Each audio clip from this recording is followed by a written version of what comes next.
Hello again and welcome back to another Maya tutorial. Today I'm going to be showing you how to set up a image as an environment outside of a room or something.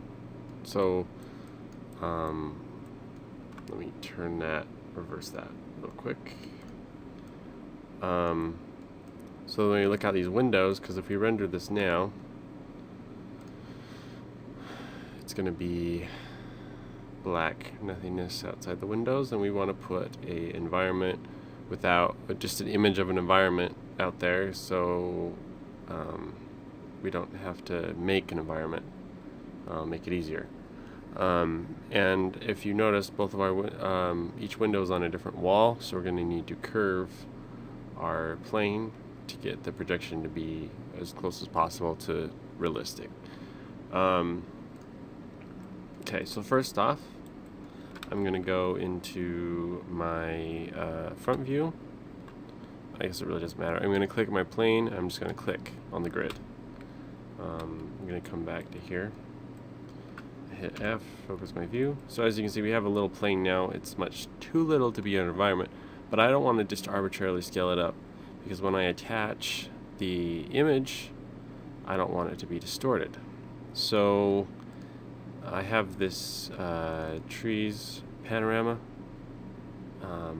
in my source images. That this is what I'm going to use.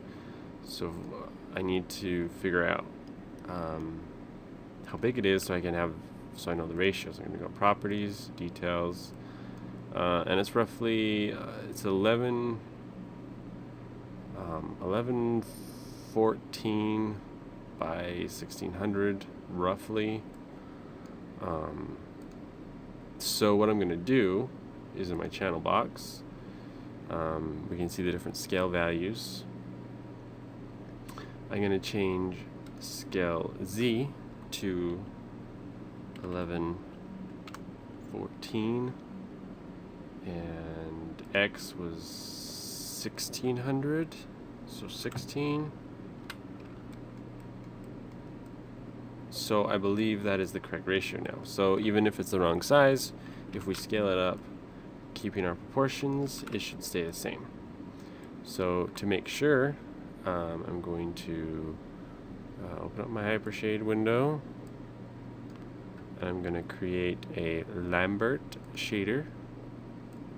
I'm going to middle click and drag it onto there. We won't see a change because it's the exact same as the default shader.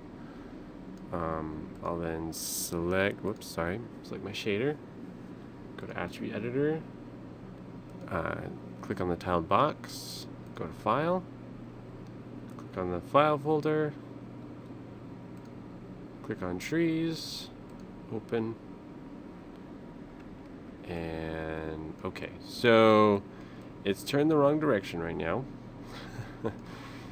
Oh, and if you can't see it, turn your textures on right here. So if I go to my UV editor, select this, I believe I'm going to have to rotate my UVs, so I'm going to select my UVs, and then I'm just going to rotate them. Likewise, actually I'll rotate them the other way. Okay, so it looks like we could have our ratios correct, and that looks pretty good. Hit spacebar to go back to my perspective view. Okay, so now I'm going to rotate it and put it in front of the windows roughly. So rotate it till it's 90 degrees, like so. Then I'm going to be moving it over. Hit F. Move it over here. And I'll actually rotate it so it's about 45. Like so.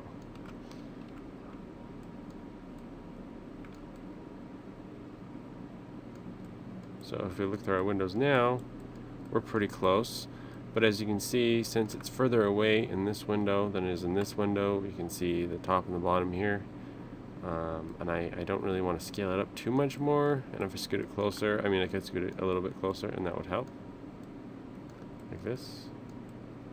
But that still doesn't eliminate it. You can easily see the top and the bottom. So I kind of want it to come around, and I want it to hug the wall here, so I'm going to use the bend tool on it. So first off, I need to give this plane some divisions. So come to plane 2, and shoot, it's going to mess up my UVs. I should have done the divisions first.